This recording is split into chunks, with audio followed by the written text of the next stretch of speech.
Yo, everybody. Welcome to Off Panel, a weekly interview podcast about all things comics, brought to you by Sketch.com. I'm your host, David Harper, and this week's guest is the writer of the upcoming Odinn's Eye, Bad Idea, as well as a bunch of previous titles we're going to discuss, is Joshua Dysart. Thanks for coming on, Joshua. Hey, thanks for having me. That was my radio. Did you hear that? Hey. Hey. That's the best I can do. So you have your own radio voice. You have done a lot of audio and video interviews, so I imagine you're pretty well practiced. I mean, just by virtue of having been around as long as I have been. Yeah. So how's your day going? You doing okay? Where are you, actually? Are you in California? I'm in Los Angeles. Staying warm, I imagine? Yeah, although I was in Long Beach until late last night. I'm not Long Beach. I'm sorry, Long Island, the other coast, until late last night. And it was really, really lovely to be around fall and winter storms and, rain. And it was awesome. We don't do any of that here in Southern California. If you want to experience winter, now is a good time for Alaska because it was -8 yesterday, and we decided to go on a heat wave. So this morning it was -6. So I don't even understand what that's like. I'm from South Texas. I've lived most of my life in Southern California. I've visited winter, but I don't really know what winter is like. Yeah. Some people I talk to are weirdly enthusiastic about it. Based off the fact I said weirdly, you could probably guess that I am not enthusiastic about it. Oh, I would be. But I mean, it's literally an issue of having never actually had to endure it for any real length of time. Oh, yeah. No, I've endured it for 37 years, which is an inadvisable amount of time for somebody who hates winter. Nice. So, okay, eventually we're going to talk a smidge, a little bit about Odinn's Eye, your new book at Bad Idea. Rock on. I really want to talk about your entire relationship with comics. Nice. You've written a lot of comics. You've written for a lot of publishers. If I would try and guess your gateway into comics, it would have taken roughly 1 million guesses before I made it to Arcrum's Zapped, which seemingly is the actual answer. Well researched, yeah. I just want to say, first off, I feel like the only place you can find that is in a stack of old Playboys, which is where you did find that. But I'm just curious, like, what was your reaction to that even when you were assuredly, let's say, a bit younger than that comic's target audience? Well, okay, so anything we say about this is going to be through the lens of, I don't really know. Like, that was a long time ago. I was a child, prepubescent child. I was way more focused on the Playboys that I found than I was the comics. But eventually you get around to reading through Zapped. And let's see, what's the question? What was my reaction to it? It was really exciting, man. It was outside of my understanding. It felt like it felt dirty and wrong, and yet it was drawn so playfully, and so there's so much squash and stretch in that crumb work, and there's something really that appeals to a child in it, despite the subject matter. So I can't say for certain how I felt. I can only project myself back there, but it definitely had a huge impact on me. And part of that story that is relevant is, because my parents also had a huge album collection. They were very young parents. The Big Brother and the Holding Company album was very prominent in our lives at that time that also had crumb art. So there's this extra connection where I had seen that art before. And so this becomes like really a very early experience of me identifying an artist, seeing multiple versions of that artist's work, and kind of like building out an idea of what an artist is, what comic books are. And I don't know if you've ever seen that Big Brother and the Holding Company album, but each song, if you look at the album cover, each song gets like a little comic book panel. And I remember being under the impression that that was a sequential story that you could read and that would make sense, but it isn't. It's each panel is an individual experience that's meant to relate to the song. And so I probably spent a year looking at that album trying to suss out the continuous narrative or the contiguous narrative throughout those panels. And I think that forever programmed in me a sense of absurdism and, just like a value for things that are nonsensical, that don't progress in the same way that everyone expects it to narratologically. And so it's a big thing for me. I've had a lot of conversations on this podcast about how the kind of the comics you engage with when you're a kid. I mean, the time normally is age of 13. Those are the ones that kind of infect your brain and kind of inspire like the types of comics you want to see as you age. I love the fact you started with Crumb, and I had like the exact same experience where I was like breaking down this comic for a year as if I was trying to get like a scholarship or a doctorate or something like that on this comic, except for instead of mine being R. Crumb, it was the Transformers number 41 from Marvel Comics, which is not something that requires any like real breakdown whatsoever. But in my head, I was like, I have to know every one of these Transformers. This is extremely important in my life. Yeah. Wildly different experiences. But think about the like, for me, think about it's like it's attached to my first experience to to like sex is involved, rock and roll is involved. I mean, that's what's so weird about it all. Like, yeah. But anyway, go on with your question. I think that totally makes sense. I mean, it's really interesting too, because it almost set up in your brain comics as like this bad boy type thing that you're doing. It's like, oh man, sex, rock and roll, and comics. Isn't that what it is? It skipped over the drugs part, just replaced it with R. Crumb. Yeah, exactly. Yeah. But I am interested in where you go from there, because it is starting with Crumb is a fascinating place for a lot of reasons. But at the same time, I think it's really interesting because I actually literally just wrote about this. I think a lot of times the stories you read in comics create your idea of what art should look like. Mm-hmm. And you started with Crumb, who, at the time was definitely not like the defining artistic voice in the overall medium of comics. So I feel like you must have been a little bit more open to what comics could be from the jump. Yeah, I mean, I think so. I think I was. I certainly have. I was really fortunate. My generation grew up in a time. So the first direct market stores were opening. They were bolder. They were less franchised, I guess would be a term. So I grew up in South Texas. It's a small town near the Mexican border and everything. But But my local comic book store, one of the first in North America, is getting 2000 AD. It's getting stuff from England. It's getting stuff from Europe. And I'm a young kid growing up and getting exposed to this stuff. So I think the 80s was an incredibly exciting time for comics. And then you had people like Frank Miller, and you had the Watchmen was coming out in that period when you were like picking it up monthly and it just, everything felt a little bit more adventurous for that time. And I don't mean to knock what we're going through now. I think we have some amazing work being done in comics right now. Well, literally nothing feels adventurous compared to 1986. Yeah, that's exactly. And, I'm 15 in 1986. I'm like primed for this shit, So I don't know if Crumb opened me up in a way that allowed me to be, to enjoy more expressive art than what was the commercial mainstream. But I never really gravitated as much to, and I kind of wish I had, because there's a big hole in my comics education, but I never really gravitated to the work that was much more like mainstream, had the bulk of the readership, and to this day still informs a lot of the comics. And I do think I'm missing some of that. But yeah.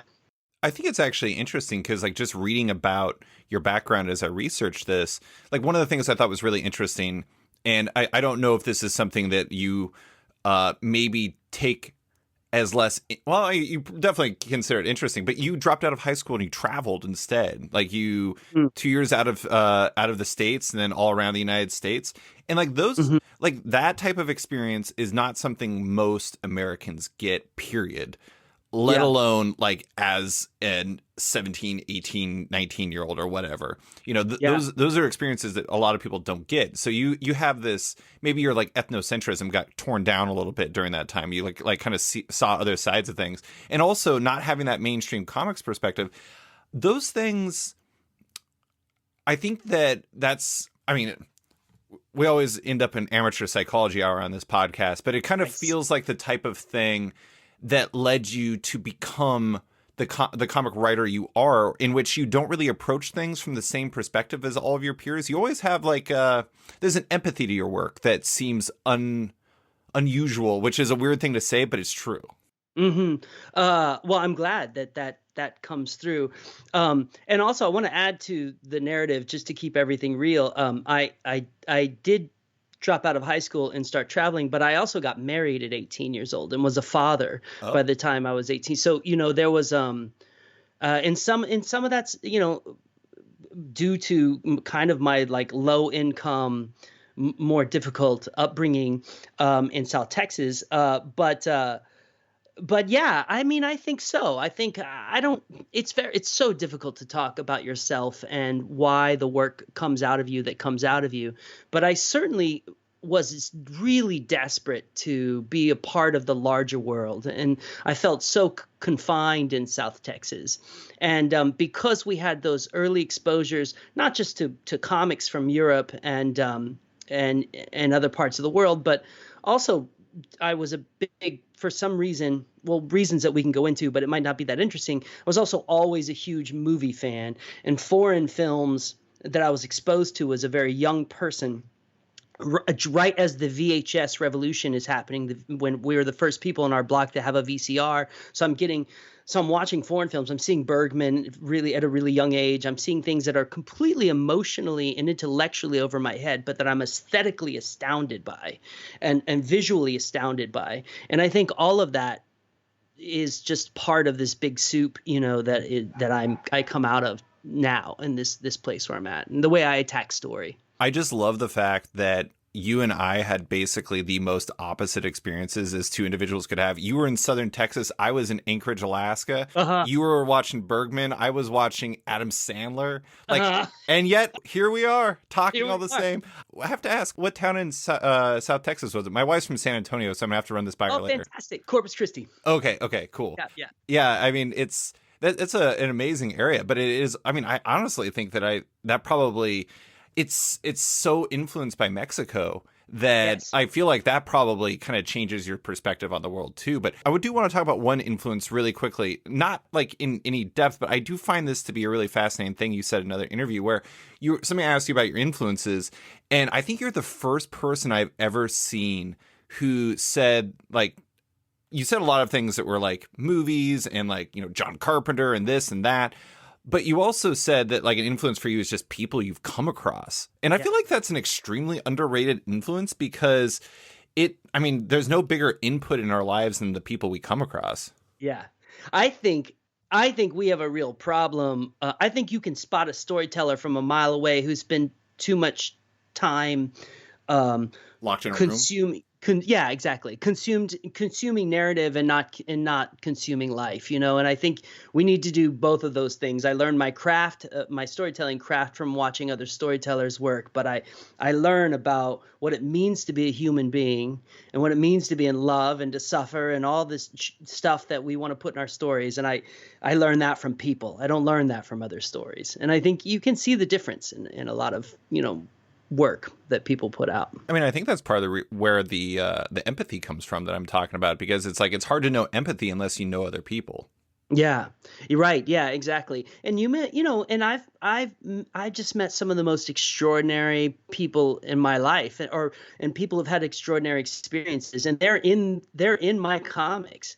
I think when like a really, really great example I've talked about before is in B.P.R.D. 1947. That whole story about Simon who is lost at sea, his whole narration is based on an actual friend of mine who has now passed away. He was an older gentleman who had his ship shut out from him in the Pacific Theater in 1943 and was lost at sea by himself in a dinghy for a great amount of time, and who was forever weakened and impacted by that time, that over a month he spent at sea, licking the dew out of the bottom of the boat every morning for water, and and having to decide whether he's going to take his shirt off to try to catch plankton and fish with it, and then get sunburned, or keep the shirt on to protect himself and not eat or not get any kind of nutritional content. So you meet somebody like that and you sit at their feet metaphorically, and you listen to them, and and if you can find a place for them in your silly little pulp stories, it's going to elevate everything, and it's going to make everything feel dense and authentic and real. But more than making the work good, it's just a way to live. It's just to hear other stories and have them inform you is just, I think, the best. It's just the best way just to move through this life. It's like it's an ephemeral, short life. So yeah. Yeah, it totally makes sense. I do want to talk about maybe the greatest influence on your comic writing career, which is okay. I can't wait to hear what it is. This is the most literally direct influence you can possibly have. Oh shit! You start with Violent Messiahs. That was your first work. Started at Hurricane Press, a publisher I genuinely do not recall. Granted, I mean, when that comic came out, I was 13. Brief, small publisher. Yeah. Yeah. Eventually got picked up at Image. The thing that interests me about this, and the reason why I call it the greatest influence ever, is near as I can tell from other conversations you've had about this, you were basically forced by a friend who really wanted to see an artist named William O'Neill draw a comic. Were you effectively turned into a comic book writer against your will? Well, I mean, I hesitate to say that that's the case, but that is probably the case, really. I mean, that's inarguably the greatest influence in your life, because you're forced into the career that became your entire livelihood. I love it. I think you could see it in the work too, a sort of a hesitancy to. You're a prisoner. You're a prisoner. Yeah, a prisoner. Yeah. Like behind the work. I'm like blinking to get help sent to me. I think that's the case. It's not that I didn't think it would be super exciting to write a comic book. It's that I've said this in other places, so I can be cool about it here. But the way that original idea that became Violent Messiahs, and it changed drastically, but the way that it was first presented to me was something I was completely not interested in, 100%. And it wasn't until, I had spent some time, I spent over a year in Mexico in '94, which is a very politically fascinating time to be in Mexico. And I think really informs who I am politically. But I came back just dead broke. Just flat broke, no opportunities, nothing. And so, yeah, I mean, I didn't take that job because I was excited and I stayed up late doing it after work, and I just really needed some money. Yeah. So, yeah. So yeah, take that as you will. I have to imagine you basically were learning the job on the job, because it's obvious when you read it. Okay, I did want to say, though, I'm not gonna lie, I have not read Violent Messiahs, so I'm not the best expert on this.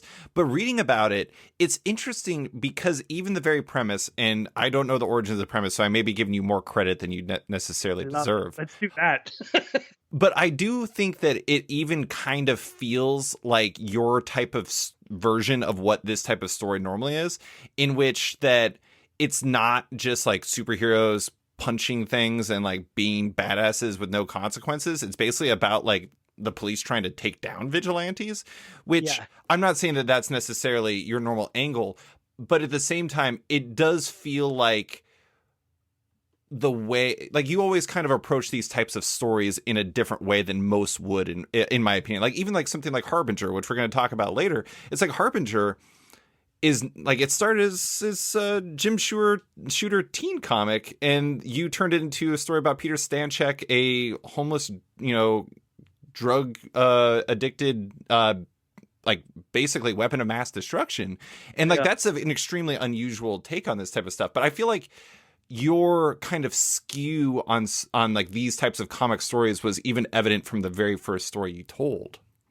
Yeah. I mean, I think that's true. I think that I don't know how else to do it. I didn't know when I was presented with the original pitch to me for Violent Messiahs was, Bill wanted to do, Batman meets Silence the Lambs, right? That was the pitch to me, which I just wanted to shoot myself. It just sounds so fucking awful. First of all, I feel like there always is a little bit of Silence of the Lambs in a Batman story. First of all, that didn't seem to me like two contradicting elements that would create a third synergistic story. So I hated that aspect of it. And then also I just never, outside of Frank Miller's work on Batman and some of the stuff that Norm Breyfogle did and stuff, I did like Batman, but there was always something weird there that I didn't trust. You know, I've never really trusted power. My mom was a bartender. I never grew up, I didn't know a lot of rich people growing up. I don't really trust people with power. So that was always weird to me. So it wasn't until I was able to take some experiences I had during this summer where, and just full disclosure here, where I did a summer where I did LSD almost every day. And it wasn't until I came out of that summer and had all these questions about what free will is and consciousness and determinism and all those things that like a young person in their 20s obnoxiously obsesses on. You know what I mean? Like it's all very much tied to the kind of youthful angst or whatever. But that was my only way I could get into that story and have a good time writing it. On the other hand, I did grow up with a lot of action narratives and watching a lot of Hong Kong cinema and all this stuff. So I also like blowing stuff up. Mm-hmm. So it became a very weird Venn diagram of like where labored pontifications about free will and Hong Kong action sort of overlap. You know, I don't know. That's sort of where I lived. I mean, I do think it's really interesting seeing how your relationship with Violent Messiahs at the time was like, again, I'm not trying to be dramatic, but it was like you didn't really want to do it, and it was a title that didn't really make sense for you, but you made it something that worked for you. I do think it's interesting, though, because clearly something worked, because near as I can tell, the next big work that you did was writing Swamp Thing for DC Vertigo. And it's really fascinating, because I've had this long theory about Swamp Thing, as many theories as somebody can have about Swamp Thing. It's that it's like low-key a training ground for great writers at DC, or at least like a testing ground. Because if you look at the history of that title, it's like DC puts people on that book when they're like, I want to see if you got it. That's why it's such a terrifying book to be off. Like it's like, you know, I have always had a lot of fear and self-doubt and anxiety. And so when having Swamp Thing trotted out to you is like, here's a moment when you're either going to let your fear and your anxiety and your self-doubt totally destroy you and you're going to walk away, or you're just going to push through it, you know, and learn how in life you've just got to push through your fears, because it's really terrifying to be presented with that book. I would have never pitched that book on my own. I would have never come up with my own Swamp Thing story. It's too big a thing for me. Like more Swamp Thing, Lynn Ween's Swamp Thing. I know we all like to talk about more Swamp Thing, and it deserves it, but honestly, Lynn Ween's Swamp Thing is outstanding monster of the month work, you know. And so now, and there were, you know, just to make sure everything's in place, there's a lot of stuff in between there. Swamp Thing, but as far as like high profile work that people can still find in the quarter bin today, Swamp Thing's the next gig, and it's absolutely terrifying, and it was pretty much totally lambasted and critically destroyed.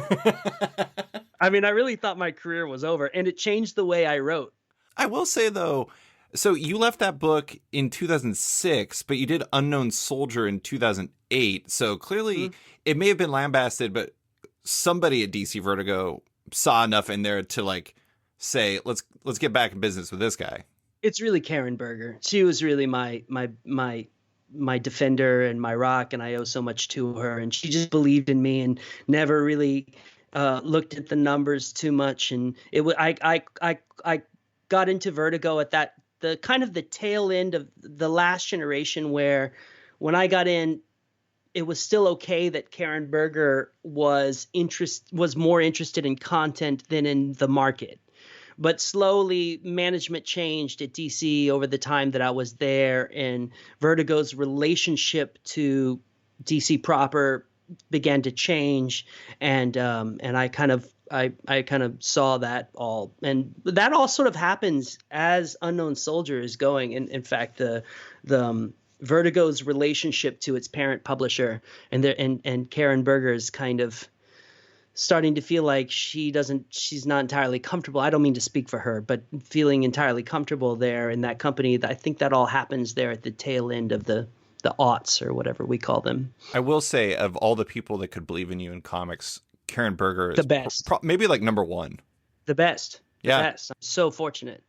Warren Simons often says that I was totally spoiled by my relation by being at Vertigo, and that's why I'm such an asshole and so hard to work with. I was just about to say, I mean, could you be less cheerful, man? Come on. Well, yeah, try making a comic book with me. We'll see how it goes. No, thank you. I decline. Okay, so we're going to yada, yada, yada a little bit more. I want to get into B.P.R.D. 1946 and 1947 because I love the larger Mignola verse. But the funny thing is I have a particular fondness for 1946, 1947, 48, and Vampire and all those. Yeah. And it's fascinating because, I don't know, that whole world is an interesting one because I think there are some people who are really there for like the grand narrative, and then there's other people who just like kind of the tourism element where you're just kind of going to different times and going to different places and going on these things. But I find these projects to be fascinating for you too because they're like, as an outsider at least, they feel like for hire work that has less building than you usually do because it's like you're existing within normal architecture that has been kind of theoretically set up in like Mike's work and in John's work and everything like that. I read that when you first were getting on board the project, it came thanks to a lunch meetup with Mike Mignola in which you were terribly nervous. Yes. Were you a fan of Hellboy and the B.P.R.D. and everything before then? Yes. Yeah, of course. Yeah. I love it. I've always loved it. And we had met, so that was not Mike and I's first meeting. It was the first meeting in which like the fate of, of me working with Mike was, in question. But, we had met at, back when there were still Wizard World conventions. There was Wizard World Dallas, which was actually outside of Fort Worth somewhere, which is pretty par for the course for a Wizard World show. Be out in the middle of nowhere and identify with the closest big city. And it was the very first time they had done this location, and nobody showed up except for the professionals. All of us were like, "Oh, new show, cool! We'll get a chance to be in a new part of the states, and and let's see how it goes." And then no one showed up. It was tumbleweeds in the aisles. And honestly, it was the most advantageous thing that could have happened to me at that time in my career, because all it was us all hanging out with each other and not having to do any customer service. We didn't have to sell our books. We didn't have to. And the bars were empty except for professionals. And it was in this environment that, and Scott Alley is a part of the story. There's no way to avoid it. But it's in this environment where Scott Alley and I met each other, and where I also ended up playing pool with Mike Mignola. And so then then I started working with Scott a little bit, and then and I eventually got the call about, hey, do you want to meet Mike and sit down and talk about stuff? And then that's how we get to the meeting that you're talking about, where we met in some pub in Santa Monica on a gorgeous day, and I was late, and I've never owned a car in Los Angeles, so I like rode my bicycle there and was like drenched in sweat, and it's just a disaster. Well, so the main appeal of the project, effectively, it seems like, was Mike, and also the fact that you enjoyed this universe. Was that the gist of it? Yeah, well, yeah, exactly. And I saw real potential for it too. Like the thing is that Mike and I, obviously the breadth of our influences are not completely equal, but there is this small window of influence that Mike and I share almost completely to a T, which is, Gothic romance and Gothic horror fiction, Hammer films, this sort of old or like 19th century ghost stories. Like, we both love that stuff. And when we started talking about it, I think that's how I ended up getting the meeting in the first place, is we start talking about M.R. James at pool, and 19th century horror novels, and that's it. Like, I don't know if he'd gotten to have a conversation with a young person in a long time about that stuff. So that's where we really were simpatico. And then another influence that we both had is we are both fascinated with World War II, and I am fascinated with the Cold War as an extension of World War II, or really how World War II never really ended. And so I will never forget, like, sitting down with him at that dinner and telling him that I had always felt that Hellboy was a metaphor for the Cold War. And I think that, I think that zapped him. I think that worked. Yeah. It's true. It wasn't a line. Like, I mean, Hellboy is always dealing with the fallout of Nazi occultism and all this stuff. And so I mean, to me, it made complete sense and was really exciting to lay down all this occult stuff on top of the layer of early Cold War stuff. Like I just thought that was super cool, and I think he did too, and I think he felt my enthusiasm for it. And now, a quick word from one of Off-Panel's sponsors. Macroverse is a next-generation digital comics platform, and one with an astonishing number of comics, with currently over 50 series from over 100 creators on their app, with a 5-star rating both on Apple and Google's app stores. Download the app and binge all their titles, including the Eisner-nominated Remind from Jason Brubaker, Lisa K. Weber's Hex 11, which has been described as Harry Potter meets Blade Runner, or the new queer supernatural adventure series Husk that launches on November 1st. It's just $4.99 a month to subscribe to Macroverse, with proceeds directly supporting the creators on the platform. Keep an eye on the future of Macroverse too, as 2022 is going to bring an epic upgrade that offers a new level of digital collectability and more, with early adopters able to sign up for more information at macroverse.com. And now, back to the show. I also think it's hilarious that there are 2 places in the history of time that I've heard the word vril, and that's Mignolaverse comics and then Captain Gravity and the Power of the Vril. Yes! So I feel like you were like the only 2 people in the world. Okay, that's not fair. There are other people who know that, but that's like such an important part of like the larger, Hellboy story that I don't know. I feel like it was almost destiny that you ended up there, because you had experience with World War II and Vril, and that's you and Mike right there in the center of the Venn diagram. So funny. I mean, that's where I don't know if Mike ever read Captain Gravity. I don't know if Scott ever read Captain Gravity, but it's painfully obvious that whoever is writing Hellboy and whoever is writing Captain Gravity have read the same weird, distant, esoteric bullshit. So yeah, exactly. I gotta say though, like that 46 and 47, this is no slander to anyone else in any. I mean, like, God, the Hellboy books and the B.P.R.D books have so many incredible artists and talents, but 46 was you with Mike and Dave Stewart, obviously, but then Paul Azaceta and then Gabriel Ba and Fabio Moon. I mean, 47, it's incredible.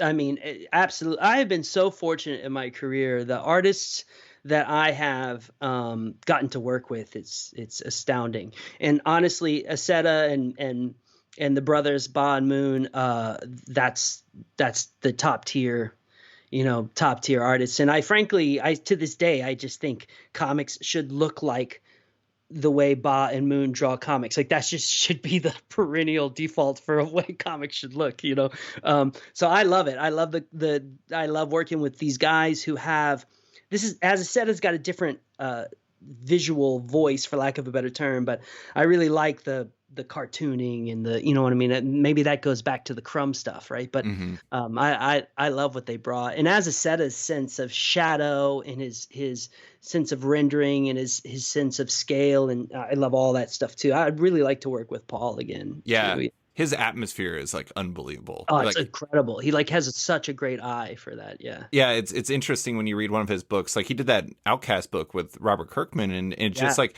it was interesting reading like when you read his stuff, it reminds me of like when you watch like Alien or like a great horror movie where it's like, there's a sense of foreboding to his art. Mm-hmm. And the funny thing is like, I too prefer, like, I love the twins are unbelievable. I also think it's really amazing too that, they were huge Mignola fans. I know that. And they ended up working. So you were the co-creator of Varvara, who is like, this is like a weird corner to have in the Mignolaverse fandom. I've always been like the Varvara is like secretly, I'm not going to say a hero, but not a hero.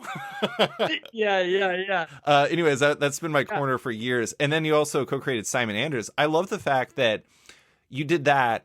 And then, like, there was just something about it that the twins jived with, to the point where they kept that story going. And I think that's really cool to see them building off of something you all worked on together. Because I always loved Simon Anders. He was another character I just loved.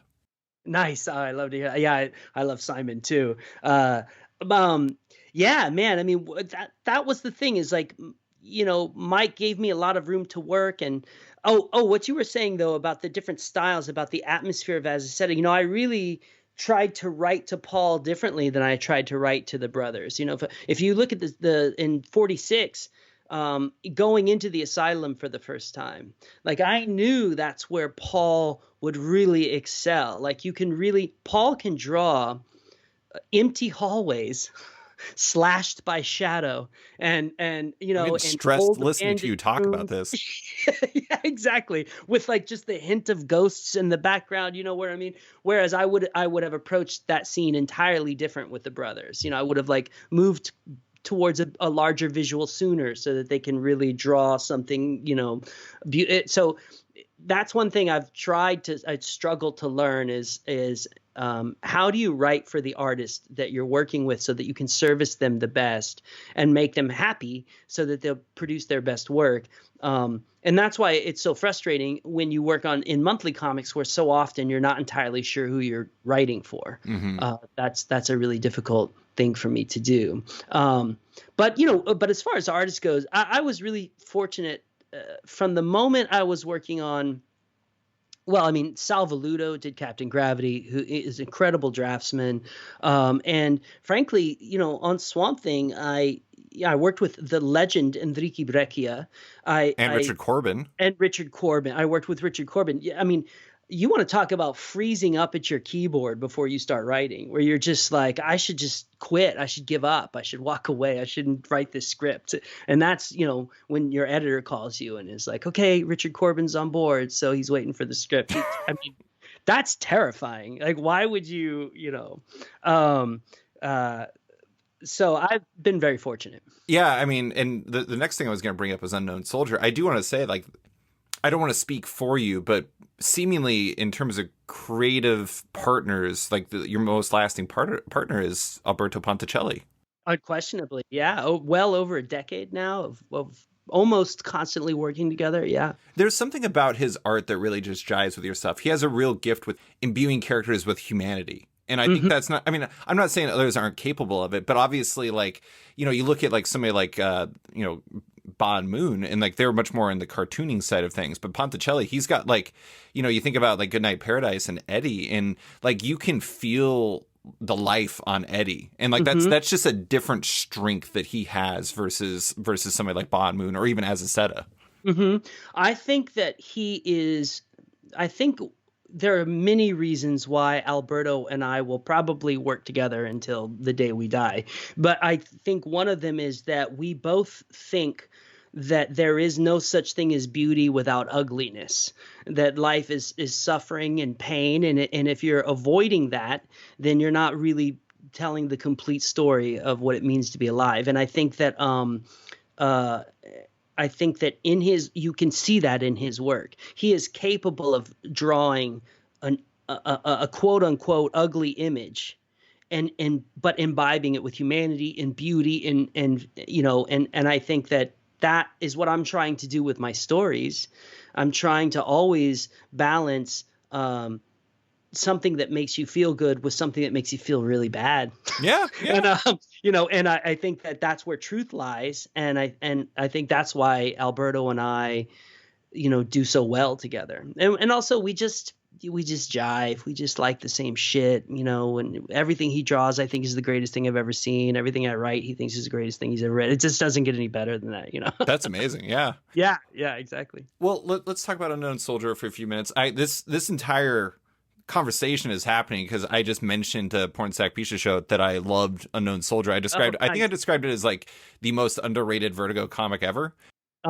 I would get it out to show you, but they're in my long boxes over here because I only have the single issues. I really need to get the trades. I don't even know if trades are available for it right now, but I find Unknown Soldier to be a very interesting idea, period. It's been a lot of different things. I mean, I think the last time we saw it was like in GI Combat for like the New 52 or something. Yeah. It's always been a very malleable idea. And it was kind of like, you make what you make of it. Like, I think previously, the last series before then was like Garth Ennis doing like a story where he was like a CIA agent or something like that. But anyways, so your version had its lead was Moses Luenga, who is a pacifist, which is about as far from the normal idea of unknown soldiers you can possibly get. And it was set in real world northern Uganda with Joseph Kony, his Lord's Resistance Army, and child soldiers playing a crucial part in the story. Like I said, I think it's amazing. But I am fascinated by like the origin of this. Like, how did all of this become your version of Unknown Soldier? So, okay, this is pretty interesting. I think. They had approached me. So we were still working on Swamp Thing at the time. And this is an indication of how much Karen believed in me, because Swamp Thing was not doing well. Like, it was not doing well critically. It was not doing well, but the numbers were terrible. I thought my career was over, frankly. And then they approached me to pitch, although it was a competition pitch where a bunch of, I don't even know if they still do this anymore, but a bunch of writers were being asked to pitch. Oh, like the bake-off type thing? Yeah, exactly. And they said, do you have an Unknown Soldier idea? And I honestly don't remember if it was Pornsack or Jonathan Vankin who first asked me, because Jonathan Vankin was my editor on Swamp Thing until about the last 5 or 6 issues, and then Pornsack came on board. And so it was somewhere in that gray area where my relationship was shifting from one editor to another. But regardless, my first pitch, it ended up being Pornsack that walked the pitch into Karen. But my first pitch was, honestly, just keep it a World War II book. Be way more honest about World War II. We can tell World War II stories all day long. I knew that editorial thought that sounded like dated and tired or whatever, but I also knew that I could tell World War II stories that were different than what they were used to. And simply by being more authentic about World War II. Like, it's just such an extraordinary time for the species.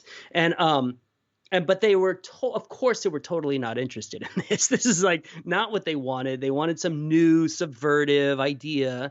And I was very fortunate that they gave me another shot, which also I think speaks to Karen, sticking by me and sort of like giving me, 3 tries or whatever. And so after that, I was sitting around like, what would you do with this character? And at that point, so this would be, I'm terrible with time, but I'm guessing this is like 2006, maybe even 2005. The War on Terror is the rhetoric, is the American rhetoric, right? And so I just kind of felt like I knew that everyone was going to come at this from a War on Terror perspective.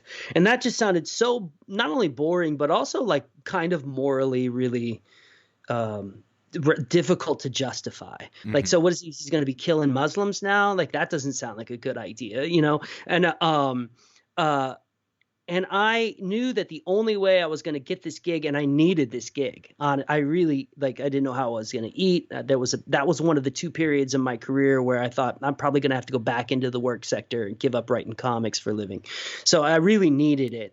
And I think that plays a factor in how bold it was, because I don't think I would have been so bold. I think I would have played it safer if I didn't need it so much. But I had known about Joseph Kony because I was and am still obsessed with cults. And I'd been following Joseph Kony since 2000, but I knew that nobody else really was talking about Joseph Kony. It was very difficult unless you're listening to the BBC. And even then, it was only once in a while you'd get a report. And then so I thought, oh, let's research this. An unknown soldier for an unknown war is a good pitch. Like, that's a good pitch. And once I started looking into it, I realized that this is like one of the least reported conflicts of my generation. It's been going on for 20 years. There's 100,000 displaced human beings. Potentially 3 million people have been killed over the course of 20 years. This is a huge conflict. And so I wrote the pitch from that point of view, and I never really expected it to get picked up. It's like, it was, I just thought, nobody's going to want to make The Unknown Soldier an East African centric book. And it really did languish. I didn't hear anything for a really long time. And then I think my timing is correct on this. The movie Blood Diamond came out and was incredibly popular. You know, this like kind of white savior East African narrative. And not quite East African, but basically the same region. And then I got the call, and it was actually to his credit, Richard Burning, who is Karen Berger's husband, read the pitch on a plane flying to San Diego Comic-Con, and he's the one who pulled Karen aside and was like, "This is really exciting and something."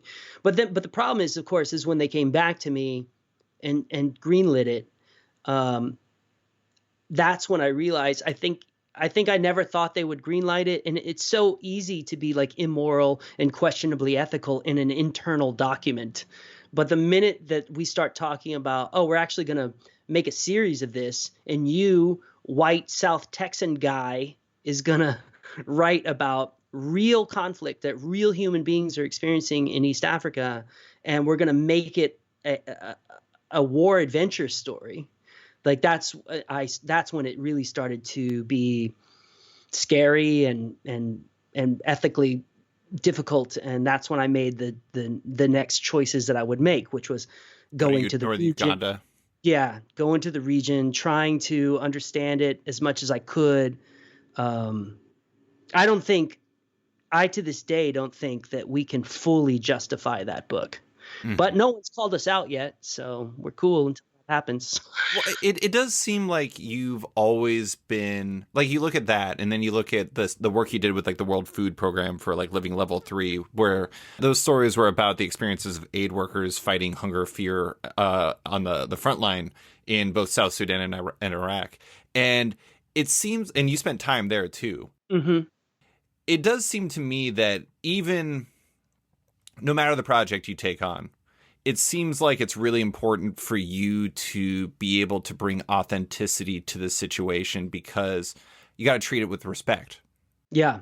Yeah, man. I mean, well, first of all, for whatever reason, and I guess it's probably my own fault, I have spent a lot of my career telling stories from the point of view of people that that are super important points of view that we don't get exposed to a lot here in the first world and in the global north, and told by someone who has no real right to tell those stories. Like, you know, I don't have any. It's always questionable that I'm the one telling this story, and that just has a weight.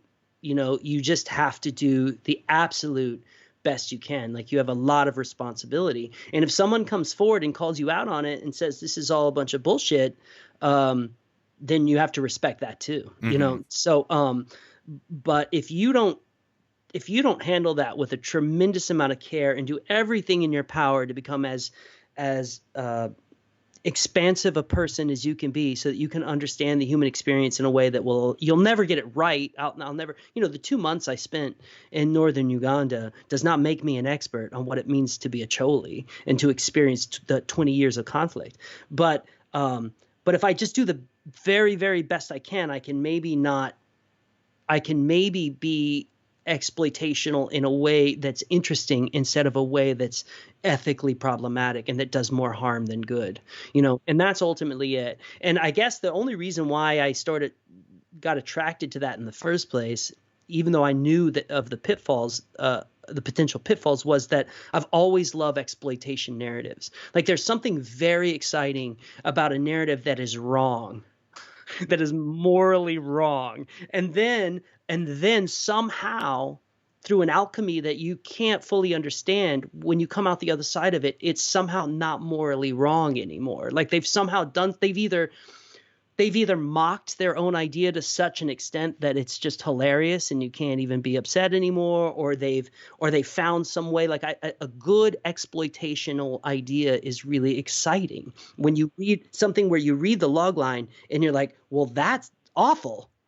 Like, that's terrible. No one should see this. And then you watch it and you're like, that was amazing. I'm so glad I watched. So I think that's why I got attracted to even trying it. And also, it was a different time. Like, you have to question whether we could even do and even should do Unknown Soldier in like a current climate, right? That strikes me as a really tough line to walk. Yeah, it's awful. I don't know why I kept doing it to myself. I really don't. If you'll notice, the books coming out are like fantasy books and shit now. Yeah, I know. I tried to stop walking that line. It's hard. Yeah. The whole thing with like Odinn's Eye. I mean, this is going to come up. I mean, it's coming up now. Whatever. Odinn's Eye is fascinating because it feels so different from everything else that you do. Because and I guess bizarrely, not bizarrely, but it works. The end of the first issue. This is not a spoiler. This is the world within which Odinn's Eye takes place, or like the environment in which Odinn's Eye takes place within, is actually a real time that is somewhat inexplicable from history, in which it got ridiculously cold for 2 years in a specific area. And I thought when I got to the end, I was reading this and I was like, this is really good. But this also is not like what he normally does. And then I got to the end, and I'm like, all right, that makes sense. Well, but what's going to be interesting, and we'll really see if I think people will like the first issue of Odinn's Eye. I don't know if by the last issue people are still going to be like, what the fuck? But God, sorry. No. We are really going to play a lot with, am I reading a work of historical fiction, or am I reading a work of high fantasy? Like, what's going on here really? And so that's kind of where that book is going to live. Yeah. It is funny though, because it's like, you do ride that line pretty well in the first issue. Because it's like, God, the main character whose name is escaping me is Sauvain. Sauvain, yeah. Yeah. It's pronounced. I'm not entirely sure either. She thinks that there's like these elves coming to attack her, and it turns out it's just like people wearing masks. Yeah. I mean, like, that's one of those things too, where it's like it rides that line.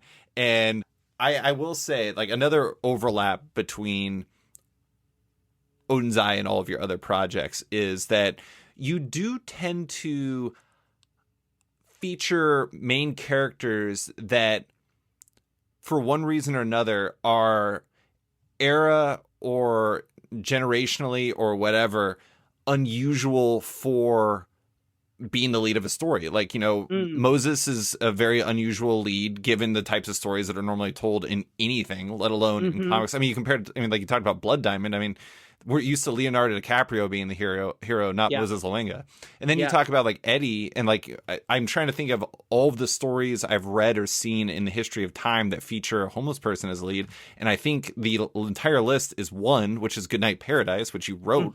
And then, but I mean, even like Odinn's Eye is interesting because, like, I'm not saying that women were not valued in that era, but young women were probably not like number one. Like, people think of Thor, people think of like warriors, people, and if they do think of women, they think of Norns or shield maidens and stuff like that. Yes. And it is interesting because, I don't know, you just always kind of seem to gravitate towards slightly atypical leads.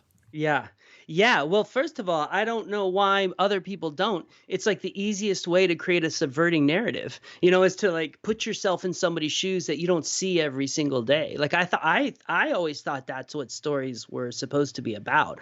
The problem is that I am, I'm always writing about someone who is not me and who is having experiences that are not mine. And so this takes extra work, extra care, extra empathy, and extra compassion, or you're going to get it wrong. And I probably get it wrong anyway, but I try to get it wrong in way, like we said before, I try to get it wrong in ways that are tittillating and not like offensive. But so yeah, I love that, man. I don't want to. Who wants to see another story about a barbarian? I mean, I guess lots of people. I guess so. This is where like I make this sound logical argument, and then you look at the sales, and you're like, oh well, I can see.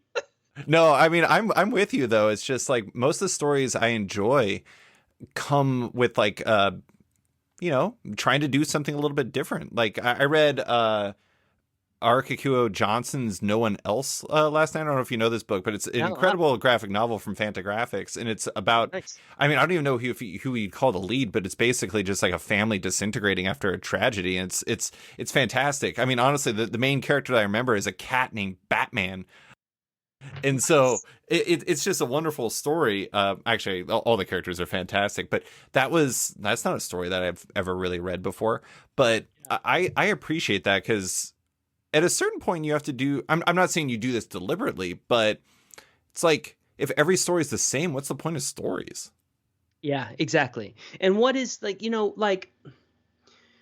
what am I doing as what am I doing as a writer if I'm just gonna, I mean, look, Norse mythology is literally the most tired template, I mean, in storytelling. I mean, especially Western fantasy storytelling, like it's just so tired. And so if you're not gonna find a new way in, then you shouldn't do it. And I think personally, and I don't mean for other people, I shouldn't do it. And one easy new way in is to find a character that's just simply not as represented in those stories traditionally, and to understand that and Yeah. to be. Yeah. And I'm not an escapist. I think that's part of what gives me my voice and also has crippled my career is I'm not an escapist. I don't want to escape. I don't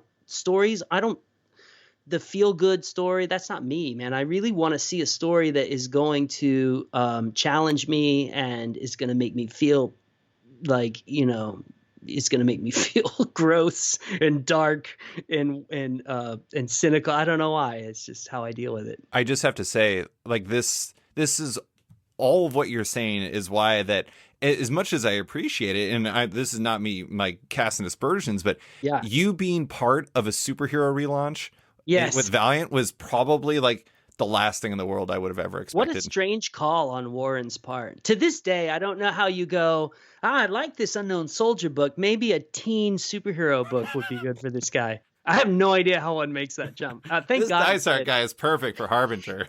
Yeah, I'm really glad he did because I was in a lot of trouble after Unknown Soldier. I was really pigeonholed as like, I don't know, the pretentious, guy who couldn't do anything but like heavy-handed comment comics or whatever, which actually still may be true. But I was in a lot of financial trouble. So I'm glad he made the call, but I don't know how he made the leap personally. Yeah, well, I mean, it worked. It's funny. Awesome. Like one of the things I find really fascinating about this is like all the things I'm like eager to talk to you about. Huh. I look at like all of your interviews. Holy crap! People from Valiant, I mean, like people who like Valiant really want to talk to you about Valiant. I know. They're I don't know why a thing engenders the love that it engenders, but Valiant has a certain radiation that infects a certain type of person. It's really fascinating, and they're wonderful people. Like the Valiant readers are. I don't think I literally have never had a readership so dedicated, so loyal, so present. People flying across the country for signings. I would never do that for anything. Never. Nobody.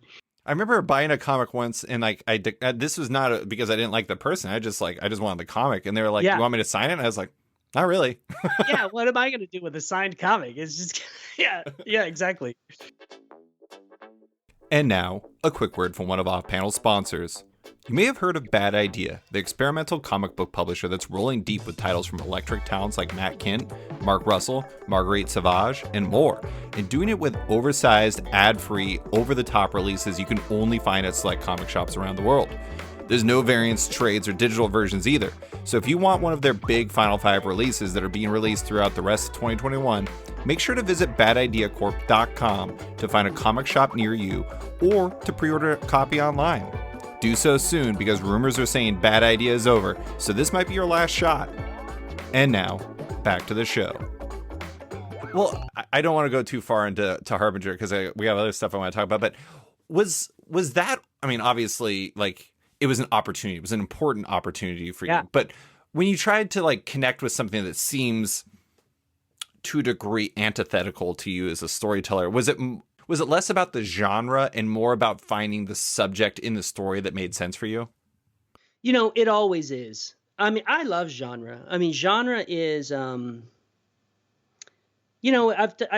made this analogy before, but it's like playing the blues, right? Like you have these chords, they're institutionalized as blues chords, but some people are muddy waters. And you don't know why. They just are. They're just better at it than other people. They're playing the same chords.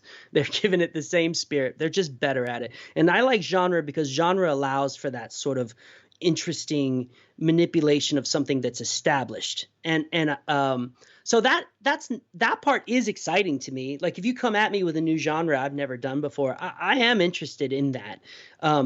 But I do think that I'm almost in a way, I feel like I'm not as diverse a storyteller as a lot of people. So I only have certain things that really interest me. And fortunately, one of those things I think is like the human experience in our relationship to power. So it was very easy to slot. It turns out we can call a Harbinger just a teen book all day we want, but actually the things that I'm really interested in are in the DNA of the original material. Oh yeah. So so it was really interesting for me, actually. I mean, I really wanted Archer and Armstrong. That's what I really wanted. Really? But Warren, yeah. But I don't think I would have been good at it.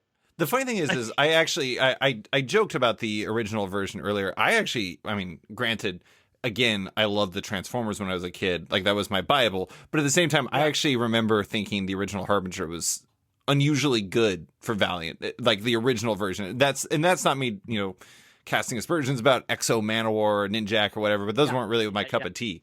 But that one just kind of made sense. I don't know, you really made it work, but I do want to ask, so Odinn's Eye, we already talked about it a little bit.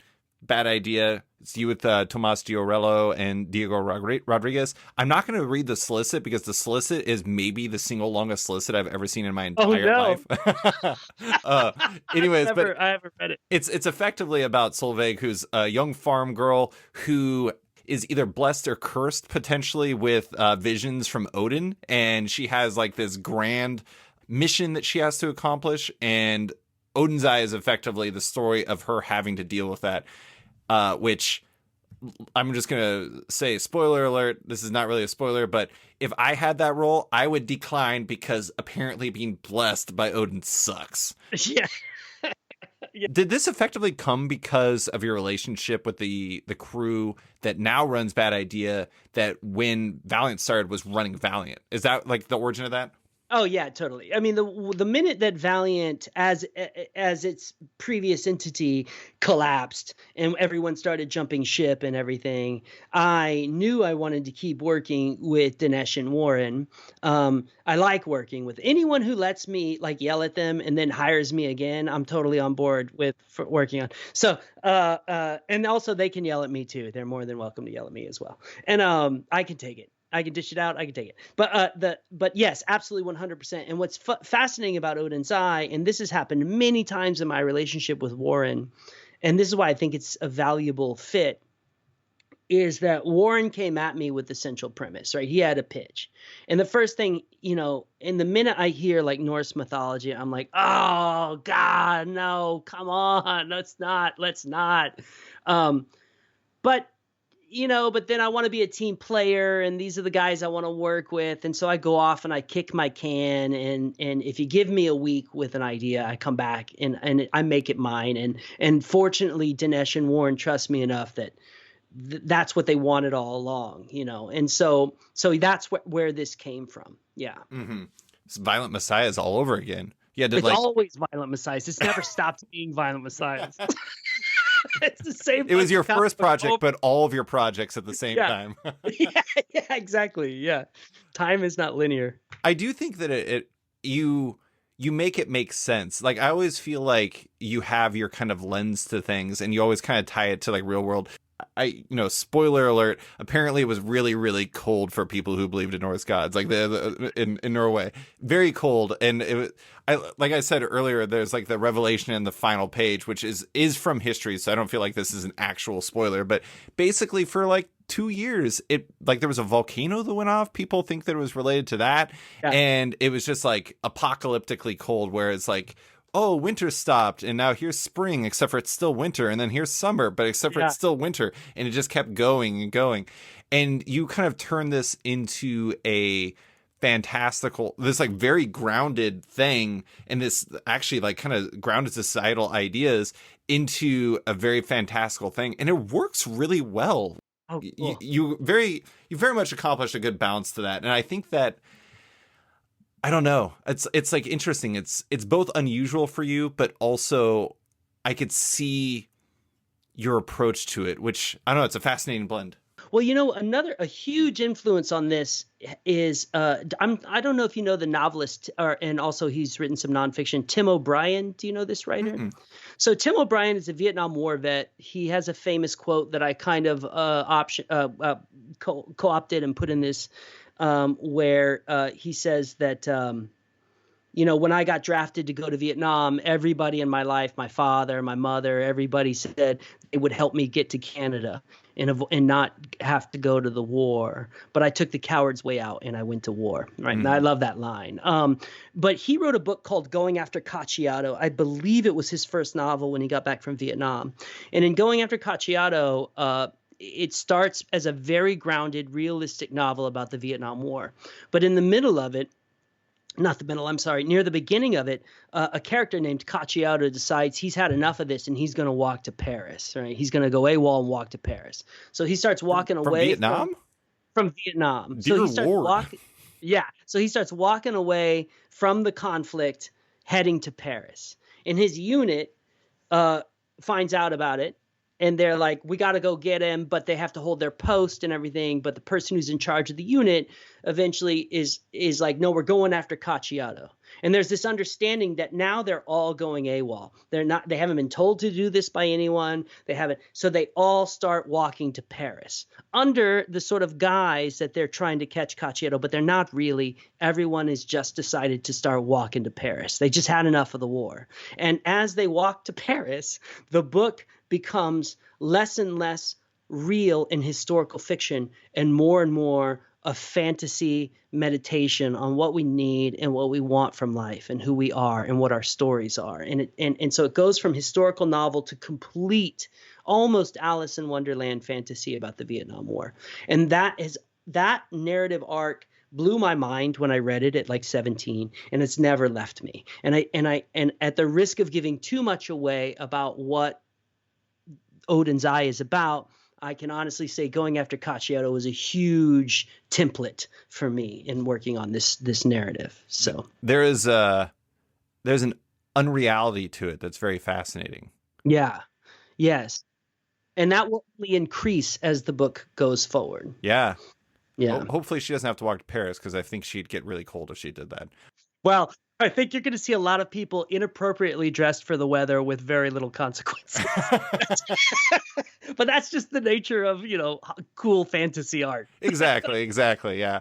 Okay. Well, well, really quick, I just have to say, Tomas Giorello. Unbelievable. Holy shit.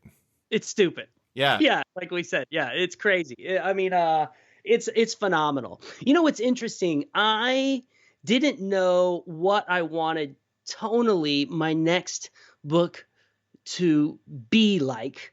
And then, but because I rely so much on the artist, when I saw that I was going to be working with Tomas Giorello, I realized what I wanted to do was something that was more caption heavy, because he reminds me so much of, like, when I was a kid, those classic illustrated novels that just had these beautiful, dense illustrations and these kind of very captiony, fluid, prose, for lack of a better term. And so it was as usual, it was finding out who my artist was, who brought me to how I wanted to see that book constructed. And that's how we get to what it is. If anything, I think the first half of the first issue may be slightly overwritten, but generally speaking, my first issue is always, of every series, is the one I work the hardest on and hate the most when it's over. So that's just how it goes. I will say, one thing that's interesting about Tomas, doesn't necessarily feel like the normal type of partner for you, because even his ugly is beautiful. Yes. Yeah. I mean, like, Alberto's got to be disgusted with you right now. No, poor Alberto. He doesn't know. Alberto doesn't know that he's a genius. Yeah. Which I don't. Maybe that plays in my favor. But he sees the art and then he just gets depressed and walks around and thinks that he's terrible. And but I try to explain to him it's not that it's not that at all. That he's a genius too. And in fact, we haven't announced it. No one's seen it. Nobody knows how and when it's going to come out. But the very next book after Odinn's Eye is going to be another Alberto or another Ponticelli Dysart jam. So he shouldn't feel bad, but I think we're all in awe. I think when it's that pretty, I think that's the thing. Yeah. I'm not a big fan of pretty art, but if it's going to be that pretty. Yeah. If you're going to go pretty, you might as well go maximum pretty. Yeah. Giorello's the exception to the rule. Yeah, exactly. Yeah. I can't get too in depth in on it because I'm going to keep you for way too long otherwise. But I do got to give a shout out to Goodnight Paradise. I absolutely love that book. If TKO Studios, if you guys haven't read it, it's a story about a homeless man who wants to solve a murder in his and your home of Venice Beach, California. And, like I said, I don't want to go too deep into it, but it absolutely broke my heart. It's interesting awesome. Because like Americans have this very bad relationship with homeless people, and it's like we prefer to not treat them with any humanity. Instead, like it's like we almost pretend like they're invisible as much as anything. And I know that this fits into probably what you're talking about earlier, where you're like representing a different group that isn't necessarily where you reside yourself. But at the same time, I do think that it's important to highlight a story like that because it really, a lot of people don't treat them as people, and it's awful. And I love seeing that because it gave Eddie his own agency and his own humanity in a type of person you don't normally see that in. Yeah. Awesome. And hopefully we do it without romanticizing or lying about the life and what and how one finds themselves there or doesn't, but honestly, of everything I've written, it's I don't know if it's the best thing I've written, but it's definitely the one that comes like the most from the heart. So it's nice to hear that when people like it, it's awesome. And I hope that more people read it. I really love it.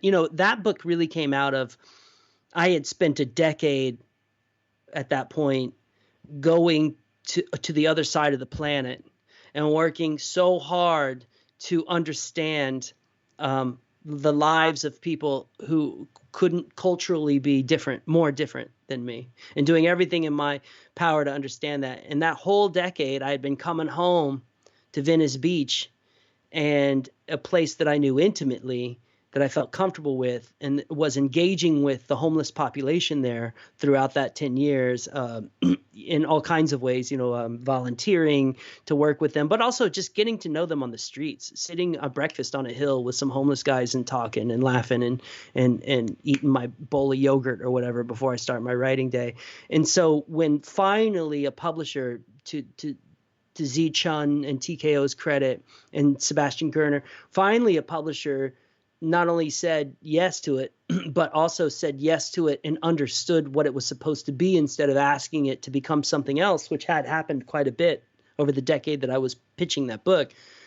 When that happened, there was a complete freedom, that came to me. And I think that if that book has a weakness, it's because it's couched inside of a murder mystery. Yeah. Because I think when that book is alive is when it's about Eddie meeting his son for the first time, and when Eddie is trying to find food and trying to get beer, and that's where that book lives, And so I think that maybe if we had an even longer book, and to TKO's credit, they kept giving me pages, so it's a lot to ask. But if we had more time, maybe we could have serviced that mystery a little bit better. But I don't even care. Like, that's not even what it was. The mystery is there to get people to read it. And, Eddie and his world is in Venice Beach, and the way that gentrification impacts the people with the least. That's what I wanted to do. And I'm really happy with how that aspect of the book turned out.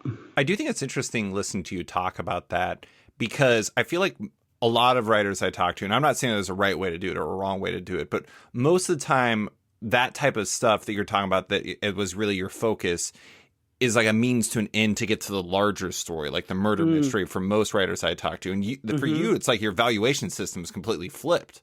And like I said, I'm not saying that's right. I'm not saying that's wrong, but I will say it's different and I appreciate it. I think that's true in all of my work. I think that I have very little regard for plot. I just don't really care. Like I think that, I mean, because what are there 99 plots maybe in the whole world? Like, I don't know. That's probably being generous. But people, that's something that's interesting and diverse and complicated. And so even in Odinn's Eye, I think as you read it, yeah, there's a hook, she's got a quest, but do I care about it? I don't know. I think I care more about her and what she believes. And I think I'm more interested in what's the difference between reality and what we believe. I've said this before, so I'm sorry if it sounds like a soundbite, but it is really what that book's about. It's how the difference between reality and what we believe, and how what we believe eventually impacts reality. And that's what I care about. So sure, I can give you the quest, the hook or whatever, but if that's what you're coming to the book for, you're probably going to be pretty disappointed. Let me tell you, that girl has some legendary bloodlust when she's on. It's like out of control. God, yeah. Spoiler, but it's not a good time to be a horse for that girl. Yeah, I mean, it is a narrative about a berserker, a Norse berserker. So I want to close with some non-specific book stuff, but I do think we kind of talked about this a little bit in the beginning or before we start recording, but looking at your career, it's really fascinating seeing the stuff that you get into. Like today, like the day we're recording this, Friday, November 19th, Brood X was announced, which is your first book from TKO Rogue, TKO's new literary imprint. You're doing the last book, quote unquote, I'm doing air quotes for listeners that don't know, last book at Bad Idea. Who the hell knows what else is going on there? They're a relatively new publisher, though. You were in the first wave at TKO's comic site. You, again, inexplicably launched a superhero shared universe at Valiant. Yeah. It seems like you're often working with new publishers or ones who are trying to do things a bit different. Is that deliberate or just where opportunity lies? I want to say it's deliberate. I mean, it would be completely disingenuous to say that it's not just where opportunity lies. But honestly, it's exciting. Yeah, it is both. I mean, and to be completely truthful, both with TKO, although TKO was the only publisher that really understood what Goodnight Paradise was supposed to be. They were the only publisher who didn't say something like can Eddie have a superpower? It's like, no, he's powerless. It's the point. Can Eddie be Ryan Gosling? Yeah, exactly. So, but at the same time, I had I did have other options. I could have tried to do it through Image, or I could have tried something like that. And Karen has always been interested in Goodnight Paradise. So I really like helping new interesting publishers get started. It's exciting. Like, it's fun because you get to be part of well, first of all, you're part of the opening ethos of it, and I do think I have a different ethical and characterological take on what a comic book narrative can be. And if I get to be part of the opening salvo of a publisher, then I forever sort of impact that narrative. And in a way, your rhetoric at that time when you're starting a new publisher has way more impact on the overall industry because everyone's paying attention all of a sudden, right? If I'm the sixth book that comes out and I say, and I have something to say about the comic book industry, nobody cares. But when you're the first book, you can really impact things. And it's exciting for me. And also, somebody like Z comes along or Warren and Dinesh want to do something. I don't know. I don't know. I'm just not in love with the way the larger comic book companies often do it. And it's fun to be part of young, small startups, for lack of a better term. Yeah. So yeah, it is by choice. Yeah. It kind of fits. I mean, it fits with the idea that you, from what I've read, have spent a fair amount of time like advocating for comics as a medium, because it's like you said, if you're on that opening wave, it gives you an opportunity and a soapbox to say like comics can be different. Comics Yeah. don't have to be this. They can be Yeah. this. And I think that there's a lot of value in that. So it seems to me that it, you know, it fits what you want to do and what you want to say about comics, but also it being a good opportunity is not so bad either. Yeah, yeah, exactly. And another thing is like I like it's important to me who I work with. That's another big thing, you know, like so that's a big part of it too. You know, if somebody, like when I met Z, you know, when you meet Z, you sit down, you talk to him, he's authentic, he's genuine, he's also he's just enough of a player to know how to maneuver around the, you know, the sort of the labyrinth of media. And they're like, I like this guy. Let's make comics with this guy. This will be fun. That's really, it's always been about relationships to me. That's a big part of probably why my career has not, you know, been like other people's careers. Like I never really was very good being at DC, you know, in the DCU. I was never really very good at ingratiating myself to Marvel. I just, it's too much. You're front facing the corporation more than you're front facing the human being, as far as I can tell in my experience. So yeah, that's it. I mean, you know, and Bad Idea, I just like Dinesh and Warren, man. They make me laugh. That's it. I feel like, granted, I don't know you very well. I've known you for approximately an hour and a half now. You strike me as all I have to give. You strike me as a person who you are what you are, and that is, and like, you're not going to be something different just because that would make you more hireable. And I think that, I don't think there's anything wrong with that. I think that's a good thing. You can only live up to your own standards, and what those standards are is defined by each individual. And again, no right way, no wrong way. There's just the way that you do it, and you do it your way. Nice. Yeah. And, you know, I think that, and I've been fortunate. I've had just enough. I don't need a lot of money. I never, you know, I had just enough to make rent, to eat, have some health care in the United States. With any, you know, anyone living outside of the U.S. knows that can be a bit of a struggle, or may not understand, but healthcare is a real thing in the U.S. But as long as I meet those needs, I'm cool. And I've been very fortunate. I've been able to meet those needs. And there have been a few times in my career when I couldn't meet those needs, and I did make some desperate plays. You know, I did do things that weren't me entirely. I think I still managed to bang on them with a hammer until they sort of had my voice or whatever. But still, for the most part, I've been very fortunate. So I don't mean to make it, you know, I've just been very lucky. The people who want to work with me, it's for the most part, the tap is kept flowing, and that's allowed me to be who I really want to be and not have to compromise too much. I also feel like, okay, just to close, like, you started your career at an absolutely bizarre time in comics. It was like right after, like 3,000 stores in America closed when we published our first black and white. It was like right after the distributor wars. It was right after Marvel's bankruptcy. Image was like, are we gonna survive? I think Valiant was like, we're not gonna survive, and they didn't. I think they sold to Acclaim around then. It was bizarre. Now, today is strange, but it's like a healthy version of strange. It's like we have money type of strange. We have adaptations type of strange. We have all these different things. Yeah. I feel like it's also a time where it's advantageous to be adventurous. And if there's one thing you're certainly adventurous. Nice. I love it. Well, that's cool.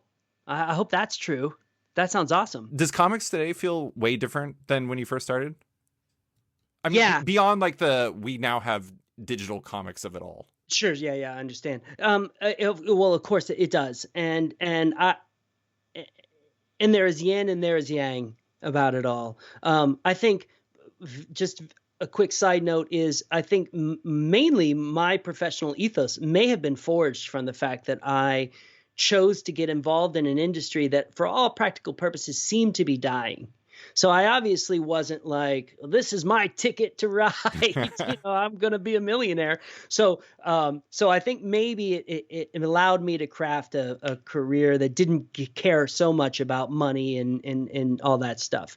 Whereas I think if I entered into it today, when there are ways to actually really turn a career into something financially much more lucrative, I think I might have a different work ethos. But to your question, it's a weird time. I'm both poised to take advantage of things like crowd sharing crowdfunding and all this stuff, but I'm also a little bit of an old man, and I'm like kind of getting old, and I'm not as adept or pliable as I used to be. So I don't necessarily know how to take advantage of all the new opportunities. But I do think that I think to be honest, I'm wrestling with it. You're not going to get a good answer out of me on this, because on the one hand, it seems like it's such an exciting time for new talent to emerge. On the other hand, we seem to be consolidating into very few corporate pockets, and that seems to be impacting the kind of stories that we can tell. Mm-hmm. And so both of those things seem to be happening simultaneously. And I don't think I have a good enough helicopter view on the industry to be able to determine, which way we're going to go. Are we going to become I mean, honestly, it's like, I think the fact that it is kind of confounding is an answer unto itself, because back when you started, comics were kind of just like this. They were one thing. Now they're like a million things. And that's, I mean, that can be confusing in its own right. It's like when you go to a restaurant and it has like 150 items on it and you're like, what the hell am I supposed to order? There's so many things to order. And like you go to a restaurant where they're like, we do one thing and it's awesome. You're like, I want that. That's like the experience is completely different, because the answers that were once obvious because they were limited are now extremely not obvious.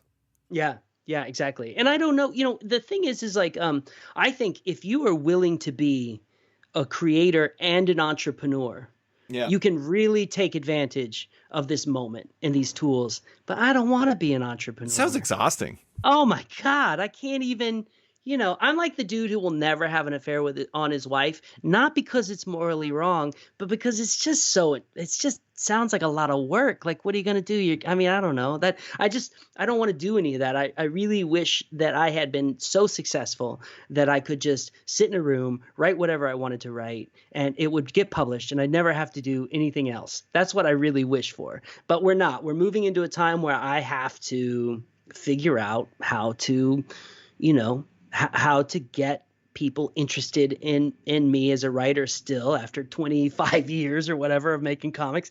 And I don't know that I've got the muscle. I don't know that I have that particular muscle. So it's an interesting time. I'm trying to pull together a crowdfunding book with, with Vince Locke and Peter Gross.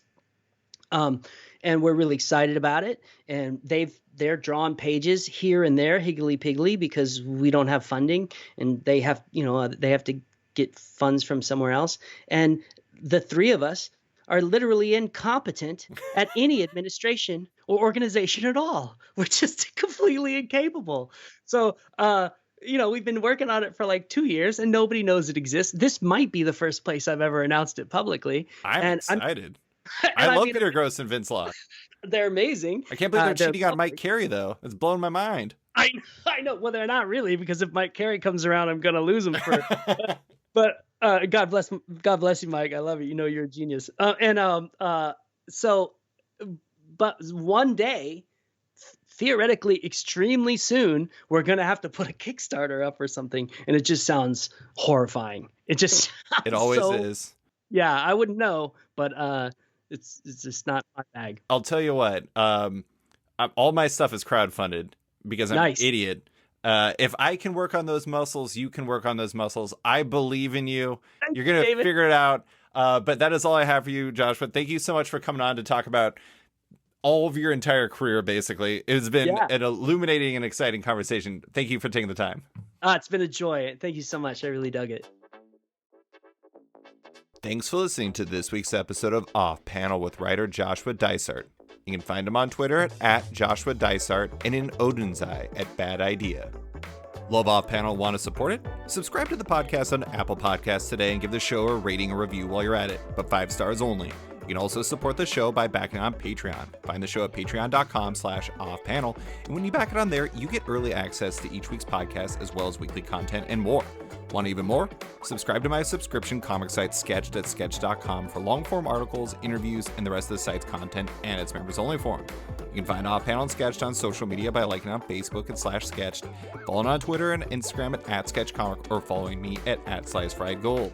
Big thanks to all my existing patrons, including Nicholas Palmieri, Capes and Tights Podcast, Klaus Van de Ven, Scott Carpenter, Rent Narb Studios Comics, Brian, Submit Industries, Raj Patel, Jack Mulqueen, Kyle, Carl Kerschel, Robert Masella, Elza Chartier, Luke Nakashoji, Elliot Metz, Dr. Luke, Scott Hazelwood, Scott Bawan, Michael Tunk, Canadian by Proxy, Johnny Cannon, Brad Rader, Carl Troy, Brandon DePillis, Patrick Barrow, Declan Shalvey, Dan Garino, Josh Williamson, Adam Freeman, Ben Wild, Brian Klein Q, SB, Nick Bennett, Daniel Whitfield, Susanna Polo, Reed Hinkley Barnes, Mario Tiambang, AbductedTheComic.com, Andrew Carita, Matt Mahoney, Charlie Chu, Stephen Hall, Pensacola Pop Comics, Kim Eslin, Philip Myra, Christian Shelton, Kenny Porter, Chris Pacello, Torrin Grunbeck, Fuzz Bubbles, Christopher Todd, Transmitter Down, Waltz Comics and Books, Carl Mazel, Danny Ollie, Paul Salates, Akil Wilson, Alex Dimitriopoulos, Terry Dodson, Wesley Giff, Sean Kirkham, Alistair Ross, Julio Anta, Brett A. Schmidt, Jason Goodmanson, Paul Reinwan, Vita Ayala, Tara Ferguson, Dave Slusher, WMQ Comics, Akil Kokachi, Sean Pinello, Ken Heidelman, Philip Seavey, Al Ewing, Ryan Alcock, David Kelly, Robert Wilson IV, Nick Polito, Brendan Fletcher, Jonathan Nilsson, Matthew Groom, Jason Massey, Adam Bogart,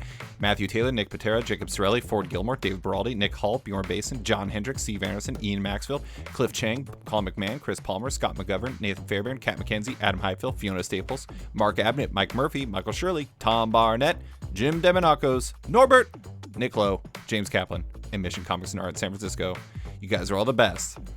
A quick thanks to Upright T-Rex Music, who wrote and performed Off Panel's theme song just for the show. Check out their music on Spotify because it's completely delightful. Thanks for listening, and tune in next week for another episode.